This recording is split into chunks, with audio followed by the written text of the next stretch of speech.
Welcome back to Avi Reads. We're back in Genesis, and we're going to be back in The Hobbit, too. Welcome to Sean and Sean's cousins and any of Sean's friends or his cousin's friends that might be watching us. So here we're beginning day 5 in creation. Then God said, "Let the waters teem with swarms of living creatures like fish and squids and octopuses. And let the birds fly above the earth in the open expanse of the heavens." And God created the great sea creatures like the whales and the porpoises, and every living creature that moves, with which the waters swarmed after their kind, and every winged bird after its kind.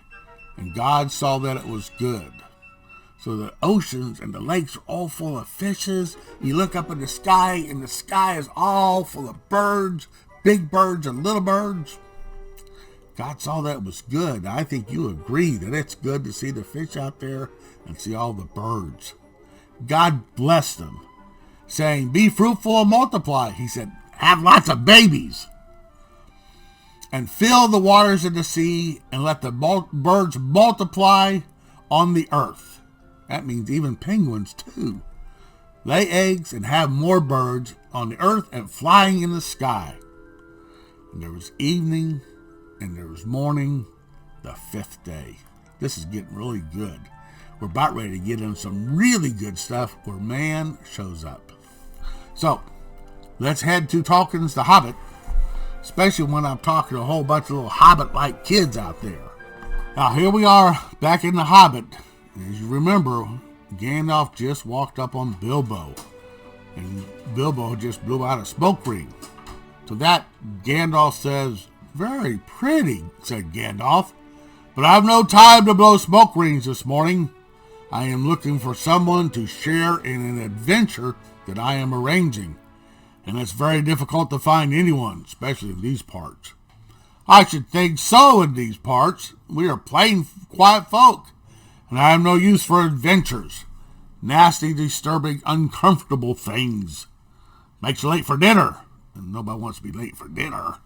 I can't think of anybody sees of them," said our Mr. Baggins, and stuck one thumb behind his braces and blew out another smoke ring, even bigger than the one he had done before. Then he took out his morning letters and began to read, pretending to take no notice of the old man. He had decided that he was not quite his sort and wanted him to go away. But the old man did not move. He stood leaning on a stick and gazing at the Hobbit without saying anything. Bilbo got quite uncomfortable and a little cross. "Good morning," he said. "We don't want any adventures here, thank you. You might try over the hill or across the water." By this he meant that the conversation was at an end. "What a lot of things you do use good morning for," said Gandalf. "Now you mean that you want to get rid of me, and that it won't be a good morning until I move off." Not at all, my dear sir. Let me see. I don't think I know your name," said Bilbo. Yes, my dear sir," said Gandalf, "and I do know your name, Mr. Bilbo Baggins. And you know my name, though you don't remember that I belong to it." That's kind of odd, isn't it? He said, "I am Gandalf, and Gandalf means me. To think that I should have lived to be good morning by Belladonna Took's son, as if I was selling buttons at the door." We'll leave it right there. Love you all. You guys stay tuned and come back next time for Avi Reads, from God's Word and from The Hobbit. See you then.